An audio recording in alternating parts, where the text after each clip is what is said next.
Assalamualaikum warahmatullahi wabarakatuh. Bismillahirrahmanirrahim. Alhamdulillahirrabbilalamin. Assalatu wassalamu ala asrafil anbiya wal mursalin Sayyidina wa maulana wa habibina Muhammadin wa ala alihi wa sahbihi ajma'in. Amma ba'du. Pemirsa Sisma TV yang berbahagia, bagaimana kabarnya hari ini? Mudah-mudahan semuanya dalam keadaan sehat walafiat. Karena di Jum'ah yang penuh barokah ini, saya Maskur Latif akan menemani Anda melalui siaran kami Sisma News yang akan menginformasikan serangkaian kegiatan-kegiatan yang ada di Sekolah Islam Sabilillah Malang.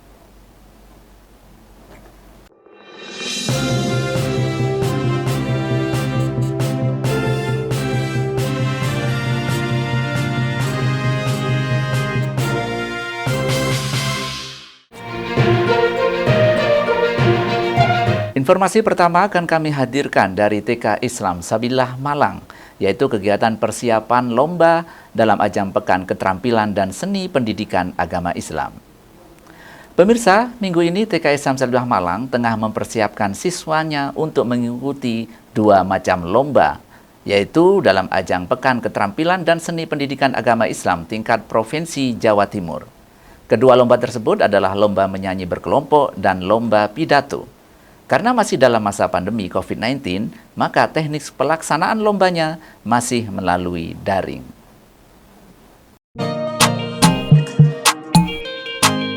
Pentas Pendidikan Agama Islam merupakan rangkaian dari kegiatan Pekan Keterampilan dan Seni Pendidikan Agama Islam dan bagian dari jenis kegiatan ekstrakurikuler pendidikan agama Islam yang diselenggarakan pada jenjang PAUD, TK, SD, SMP, dan SMA, mulai dari tingkat sekolah, kecamatan, kabupaten atau kota, provinsi, sampai dengan tingkat nasional.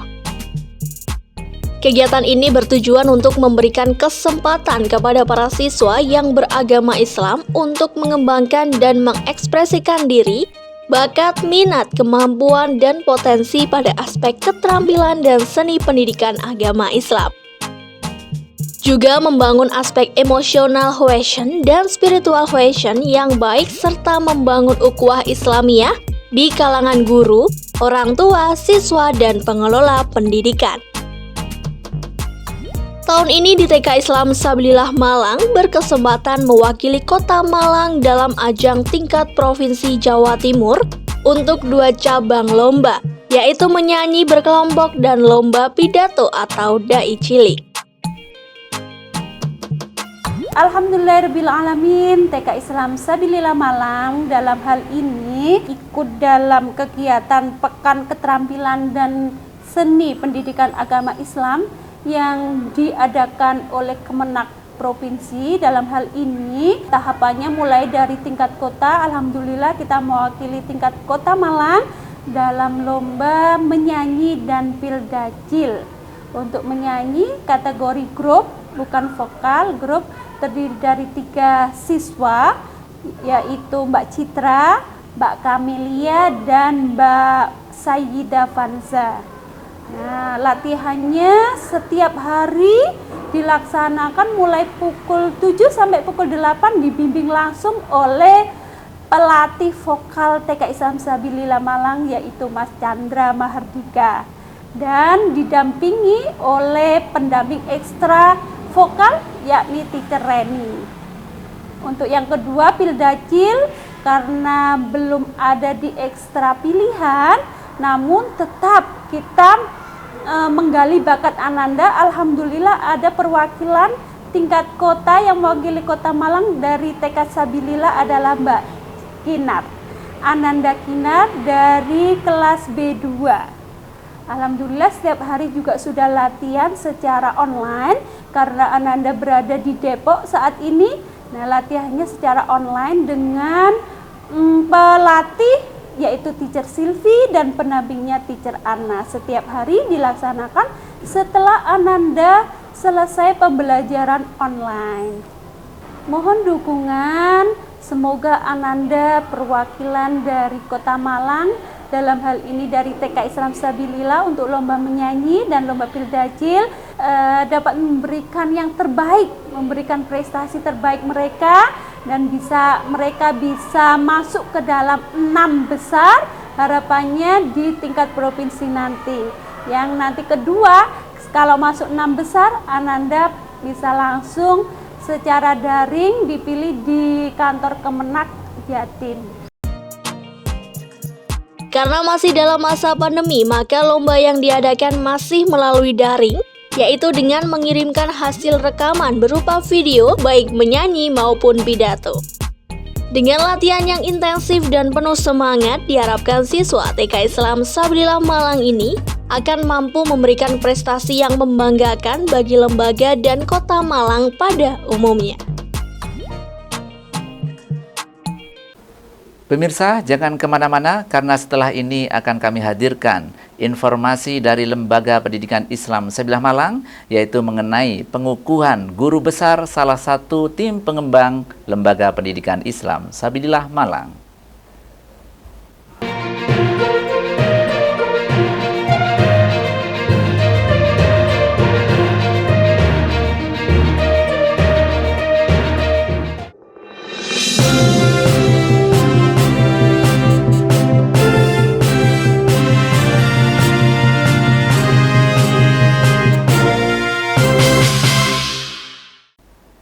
Pemirsa, kabar gembira datangnya dari Lembaga Pendidikan Islam Sabilillah Malang, di mana kemarin tepatnya hari Kamis tanggal 23 September 2021, salah satu tim pengembang Lembaga Pendidikan Islam Sabilillah Malang yang juga menjabat sebagai Asisten Direktur 1 Lembaga Pendidikan Islam Sabilillah Malang, Bapak Profesor Dr. Haji Abdurrahman As'ari MPD MA, dikukuhkan menjadi guru besar FMIPA bidang ilmu teknologi pembelajaran matematika Universitas Negeri Malang. Berikut liputannya.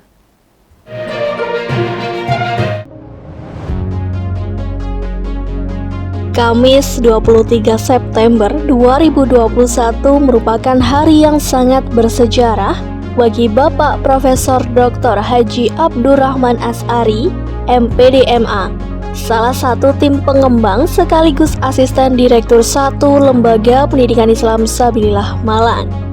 Karena pada hari itu beliau dikukuhkan sebagai guru besar bidang ilmu teknologi pembelajaran matematika, Fakultas Matematika dan Ilmu Pengetahuan Alam atau FMIPA Universitas Negeri Malang.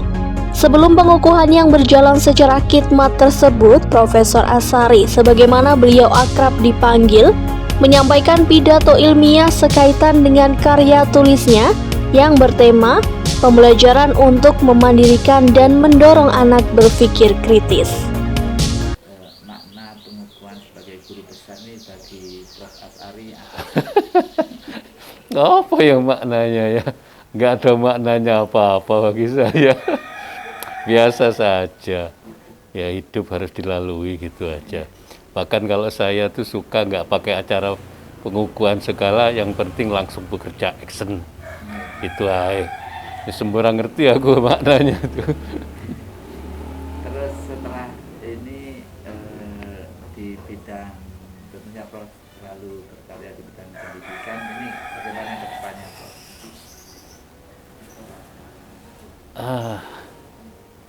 Pertanyaan yang susah.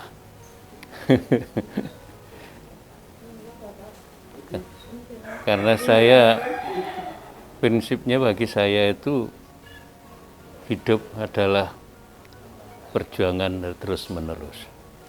Jadi artinya kita terus berjuang aja dari waktu ke waktu, upayakan gitu ya, hidup itu jadi lebih baik dari hari ke hari. Itu aja cuman prinsip saya.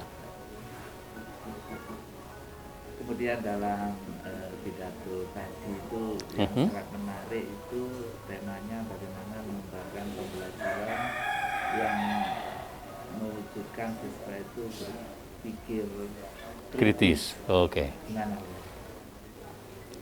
Gini loh Mas, berpikir kritis itu penting. Karena kalau kita tidak berpikir kritis di dalam dunia yang penuh erupsi sekarang ini, penuh disrupsi ya sekarang ini, menurut saya itu bahaya. Apa yang benar sekarang, jangankan besok atau lusa, sebentar lagi bisa salah. Sehingga kalau kita tidak pandai menyaring informasi dengan sebaik-baiknya, kita akan mengambil keputusan yang salah. Keputusan yang tidak bisa dipertanggungjawabkan. Karena itu kita harus mendorong anak kita menjadi pemikir kritis. Nah, untuk bisa menjadikan anak itu berpikir kritis di matematik, karena fokus saya di matematik, itu umumnya selama ini itu dilakukan dengan cara menyajikan masalah. Sementara kalau menurut saya tidak harus setiap kali menunggu masalah diselesaikan baru ada pengembangan berpikir kritis. Bisa saja pada saat mengajarkan konsep itu kita bisa mengembangkan pemikiran kritis. Pada saat mengajarkan prinsip, kita bisa juga mengembangkan berpikir kritis. Pada saat mengembangkan prosedur, itu pun juga bisa berpikir kritis kita kembangkan. Jadi pandai-pandainya guru saja memanfaatkan situasi untuk menjadikan anak itu berpikir kritis. Cuman itu ternyata tidak mudah. Ketika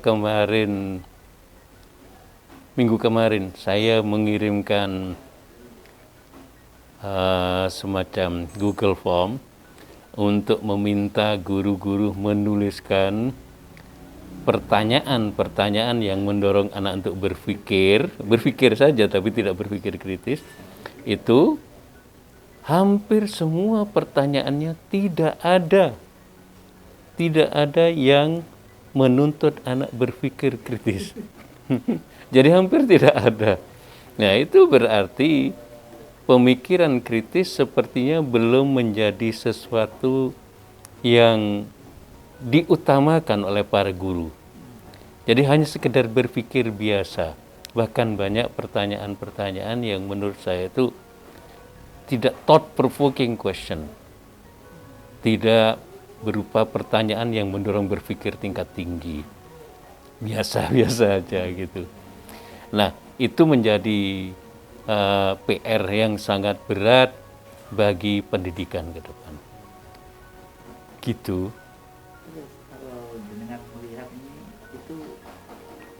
gejalanya atau faktornya apa itu Prof di guru-guru kita ini? Kalau saya cenderung karena apa ya, budaya. Setidak-tidaknya kita tuh hidup enak, nggak perlu mikir yang terlalu rumit, sudah bisa hidup. Karena ibaratnya lagunya Coldplay, apa itu? Tongkat kayu dan batu jadi tanaman itu, terlalu enak segala sesuatunya untuk hidup di Indonesia sehingga kita nggak perlu berpikir secara mendalam pun bisa survive. Lain kalau orang bule, orang yang hidup di 4 musim, itu mereka harus berjibaku memikirkan sesuatu agar untuk bertahan hidup. Nah, kita itu terlalu enak menurut saya. Terlena. Nah, sehingga kita perlu membiasakan diri untuk berpikir kritis. Dan itu memang istilahnya ada yang disebut dengan infusion. Kita membuat infus gitu ya. Berpikir kritis kita lakukan, kita wujudkan dalam kehidupan sehari-hari kita, sehingga dengan tidak sadar akhirnya orang-orang yang ada itu menjadi juga berpikir kritis. Saya sudah teliti ini pada tahun 2018-19 kalau nggak salah. Satu kelas itu saya infuse dengan berpikir kritis, tapi hanya bagian saja dari komponen berpikir kritis, yaitu truth seeking sama open mindedness. Alhamdulillah, mahasiswa meskipun sudah pergi 1 semester ke luar negeri, pulang ke Indonesia ketika saya tanya sesuatu, tetap juga berpikir kritis. Alhamdulillah menurut saya. Artinya bagaimana kita membiasakan berpikir kritis sebagai guru ya. Terus kemudian diwujudkan itu di dalam kelas, di dalam kehidupan sehari-hari di sekolah misalnya, itu akan memberikan dampak kepada murid kita untuk berpikir kritis. Jadi perlu pembudayaan berpikir kritis dari sisi guru dulu. Itu menurut saya. Kemudian kalau kita ngomong kepada kurikulum, Prof, bagaimana kurikulum selama ini, apakah sudah betul-betul mengarahkan guru untuk menyajikan pembelajaran yang mengarah siswa berpikir kritis? Sebenarnya kurikulumnya sudah mendorong anak untuk berpikir kritis. Guru juga didorong untuk membangun pemikiran kritis kepada diri anak. Sudah. Di dalam kurikulum disebutkan, di dalam kurikulum 2013 disebut, itu ada disebut PKIA gitu ya. Pemikiran kritis, inovatif, kemudian apa lagi juga, itu ada di dalam kurikulumnya. Cuman prakteknya itu yang kurang. Salah satu faktor yang menentukan adalah ujian nasional. Ujian nasional itu seringkali hanya mengukur keterampilan berhitung atau pengetahuan yang sifatnya tidak menuntut anak berpikir kritis.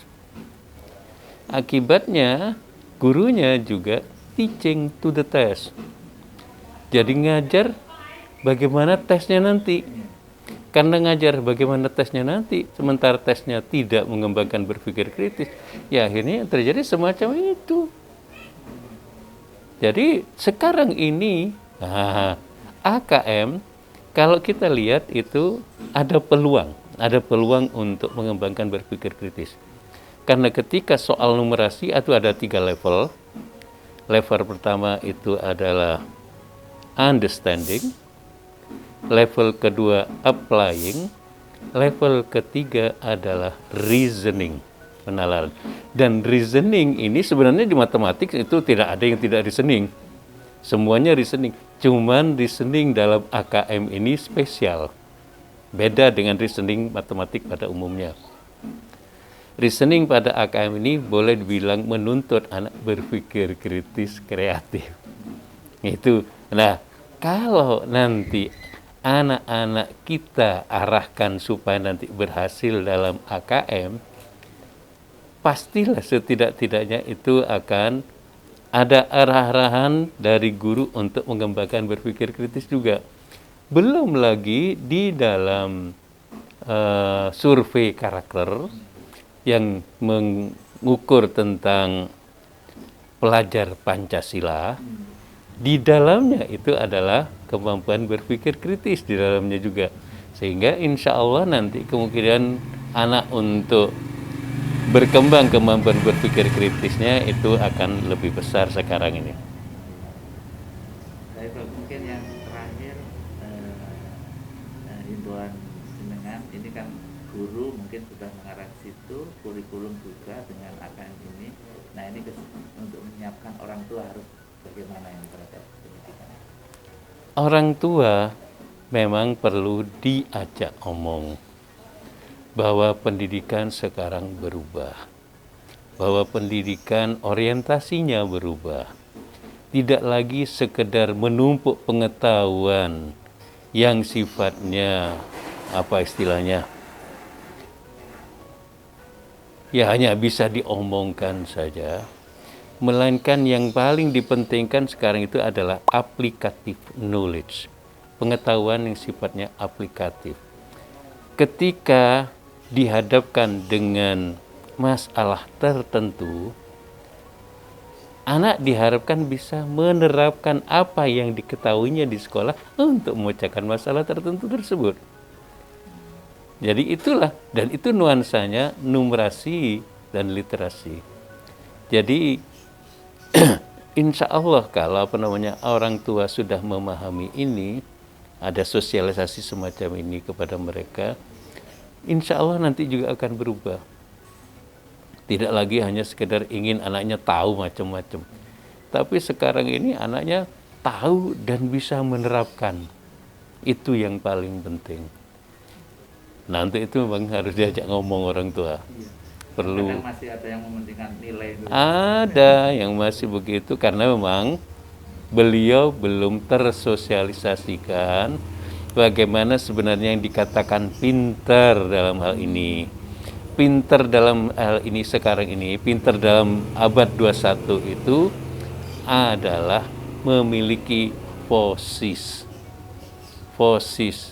keterampilan berpikir kritis, keterampilan berpikir kreatif, keterampilan komunikasi, dan keterampilan kolaborasi. Itu yang dikatakan cerdas. Cerdas di abad 21. Sehingga kalau hanya sekedar tahu pengetahuan, ya nggak ada manfaatnya. Kenapa sekarang saya katakan tahu pengetahuan nggak ada manfaatnya? Pengetahuan itu sekarang tertumpuk di mana-mana di internet. Iya enggak? Dan untuk bisa mengetahuinya kan gampang. Asal searching internet. Bahkan mohon maaf, pelajaran matematika yang biasanya sulit. Bukankah sekarang di internet banyak sekali website-website yang memberitahu caranya belajar matematika? Video-video berserakan di mana-mana untuk membelajarkan materi tertentu dalam matematika misalnya. Sehingga sebenarnya tanpa ada guru pun sebenarnya anak bisa. Tanpa ada guru, asal dia bisa mengikuti petunjuk-petunjuk, arahan-arahan dalam internet, sudah bisa. Sehingga kalau seorang anak hanya sekedar mengetahui itu, bukan satu kebanggaan lagi. Bukan satu kebanggaan. Apalagi pengetahuan itu sebentar-sebentar berubah. Sebentar-sebentar berubah. Sehingga yang lebih dipentingkan sekarang itu adalah wiser. Wiser itu yang lebih dipentingkan. Punya wondering habits-nya. Yang penting anak itu memiliki rasa ingin tahu. Rasa ingin tahu. Kemudian yang kedua sudah itu dia memiliki investigating skills.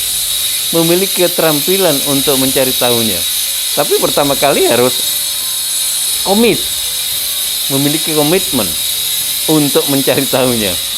Nah, sesudah saya komit untuk mencari tahu tertentu, baru dia belajar bagaimana caranya mencari tahu. Sesudah ketemu caranya mencari tahu, baru dia dapat ilmunya. Nah, dari ilmu itu dia bisa synthesizing, membuat sintesis antara pengetahuan satu dengan yang lain. Oh, berarti ini begini ya. Kalau begini, kalau begini, dan seterusnya. Itu adalah keterampilan dalam melakukan sintesis. Sesudah itu dia harus tunjukkan bahwa dia bisa. Dia harus menunjukkan kepada siapapun yang berkepentingan dengan itu bahwa dia mampu. Jadi tidak hanya pasif menyajikannya, tetapi harus aktif menunjukkan, saya bisa loh, saya bisa. Jadi anak-anak harus dilatih. Wiser ini kalau dilatih, insya Allah nanti akan jadi hebat. Apalagi tambahi R-nya yang terakhir itu refleksi. Kalau anak ini sudah terbiasa untuk melakukan refleksi, insya Allah hari ininya akan jauh lebih baik dari hari kemarin. Itu selalu prinsip saya.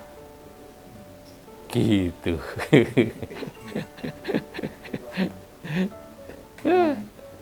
Apa yang kita kembangkan di Sabilillah menurut saya sudah on the right track. Tinggal bagaimana teman-teman guru itu menjalankan dengan sepenuh hati. Kalau teman-teman menjalankan dengan sepenuh hati, insya Allah sekolah kita itu sekolah unggul.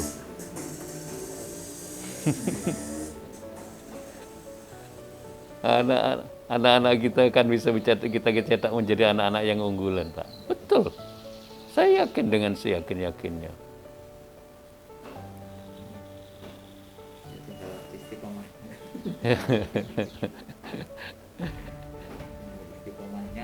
Yang penting banyak berdoa pada Allah untuk bisa menjalankan segala sesuatunya dengan optimal. Kalau segala sesuatunya sudah kita usahakan dengan optimal, insya Allah terwujud apa yang menjadi cita-cita kita.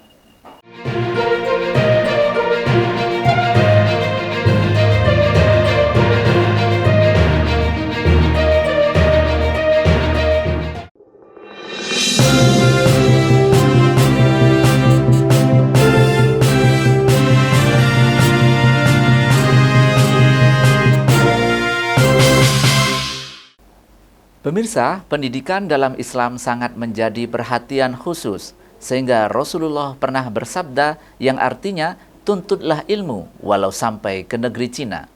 Perintah ini disampaikan beliau saat berada di tanah Arab, yang tentunya sangat jauh dari negeri Cina. Ini menunjukkan bahwa belajar, menuntut ilmu pengetahuan merupakan sesuatu yang sangat dianjurkan, bahkan diwajibkan dalam Islam. Salah satu kunci sukses seorang penuntut ilmu atau siswa adalah bagaimana dia harus memiliki adab terhadap gurunya. Lalu bagaimana Islam mengatur sikap atau adab seorang siswa terhadap gurunya? Mari kita simak kalam mutiara berikut ini. Selamat menyaksikan.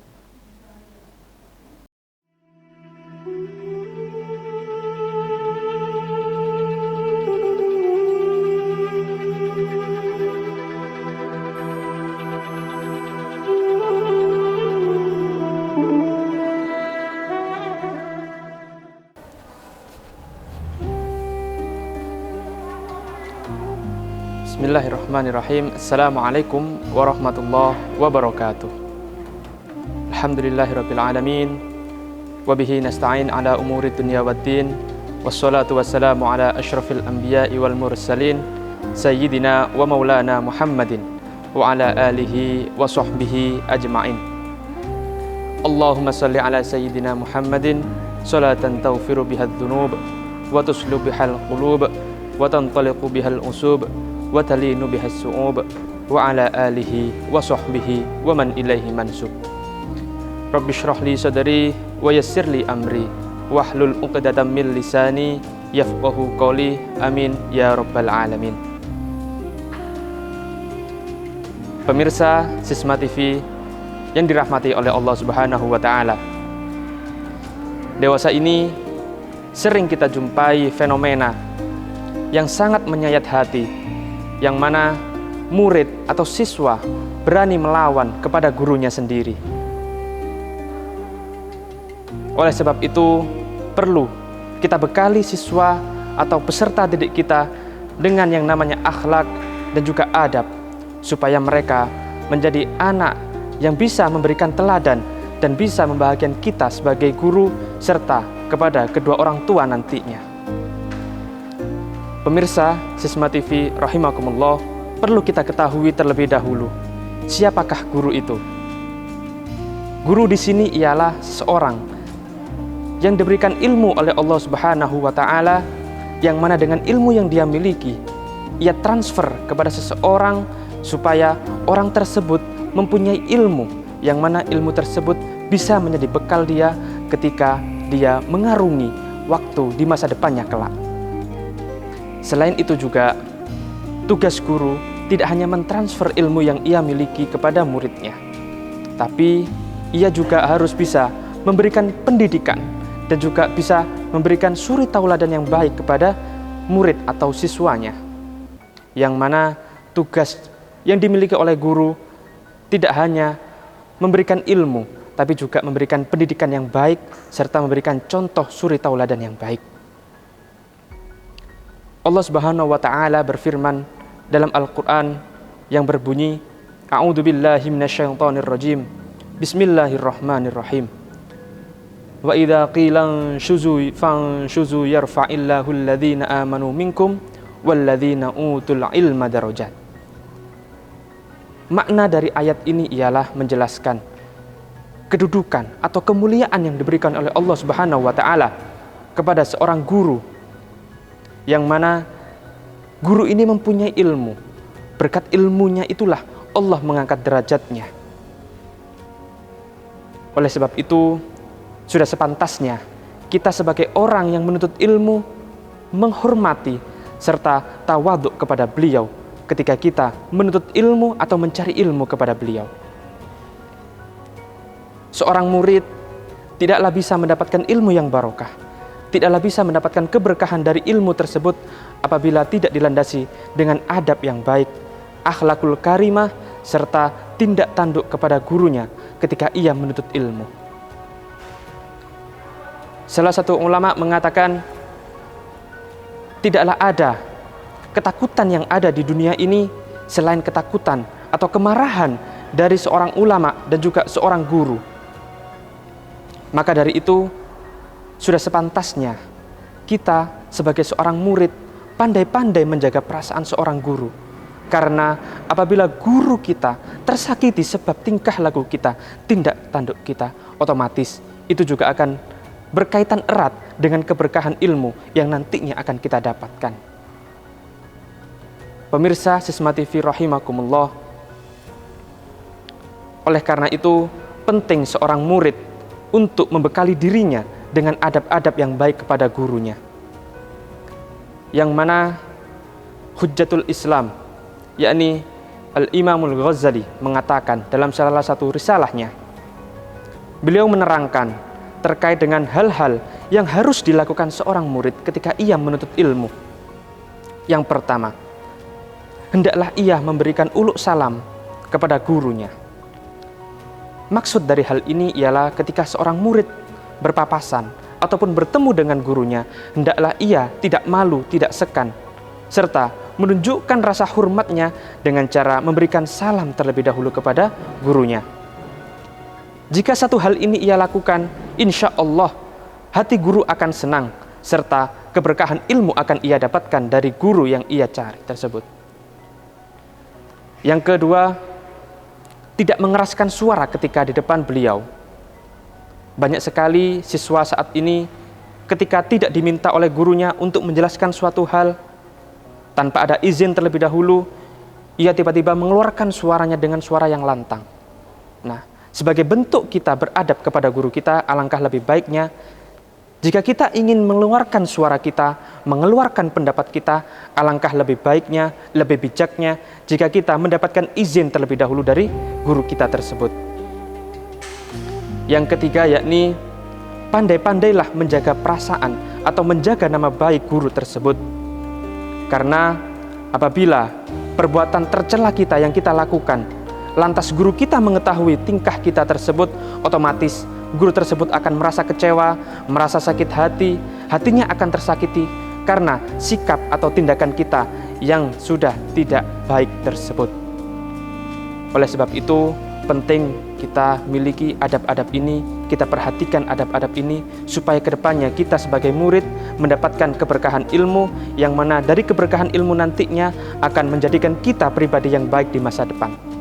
Pemirsa Sisma TV rahimakumullah, semoga apa yang saya sampaikan ini membawa manfaat dan juga kebaikan untuk kita semuanya.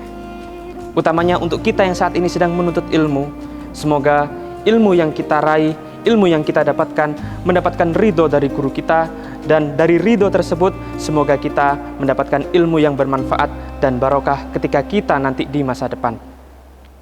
Wallahu muwaffiq ila aqwamit thoriq.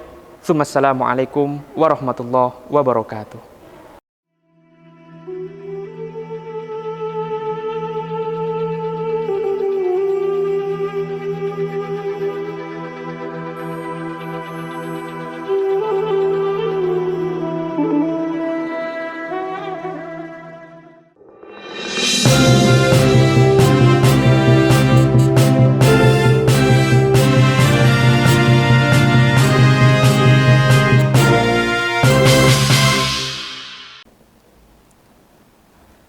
Pemirsa Sisma TV yang berbahagia, serangkaian informasi dari Sekolah Islam Sabilah Malang melalui Sisma News hari ini telah kami sampaikan. Semoga menginspirasi kita semuanya. Saya Mas Kulati beserta seluruh kerabat kerja mengucapkan terima kasih atas perhatian Anda. Tetap jaga kesehatan dengan selalu mentaati protokol kesehatan yang ada. Sisma TV mendidik membangun peradaban dunia. Wallahul muwaffiq ila aqwamit thoriq. Assalamualaikum warahmatullahi wabarakatuh.